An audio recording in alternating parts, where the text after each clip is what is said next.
মোমবাতি জ্বালিয়ে রাস্তায় কী হবে, স্লোগান দিয়ে কী হবে? পাশের বাড়ির একটা মানুষ খেতে পায় না, তার দিকে লক্ষ্য নেই। একজন মানুষ অসুস্থ পড়ে আছে, তার দিকে লক্ষ্য নেই। একজন অভাবগ্রস্ত মানুষ নিপীড়িত, এক থালা ভাত দিলে লোকটা জান মাঝে, সেদিকে লক্ষ্য নেই। দিনের পর দিন দিনহীন মানুষে ভরে যাচ্ছে সমাজ। একটি ছেলেকে কোরআনের একটা আয়াত শিক্ষা দিলে উপকৃত হয়, সেদিকে লক্ষ্য নেই। ও বলছে দেশ পরিবর্তন করব, জগৎ পরিবর্তন করব। এটাই হচ্ছে একটা ফিতনা। কাজেই মুসা আলাইহিস সালাম শেখালেন যে জালেম শাসকের বিরুদ্ধে, যে জালেম তুমি যত জুলমি করো, তুমি যত ফিতনাই করো, আমি ওই ফিতনার মধ্যে নেই। আমি আল্লাহর কাছে সাহায্য চেয়েছি, শুকর করেছি, সবর করেছি, হাতের কাছে যেটুকু ভালো কাজ পেয়েছি মানুষের কল্যাণের জন্য। মেয়ে দুটি গরু উট ছাগলগুলোকে পানি পান করাতে পারছিল না, আমি তার সুযোগ করে দিয়েছি।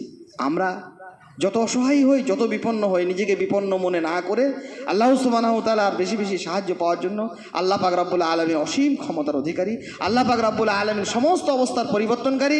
আমরা আল্লাহর কাছে বেশি বেশি করে নিজেদের কৃতকর্মের জন্য ক্ষমা চাইবো, ইস্তেগফার করব।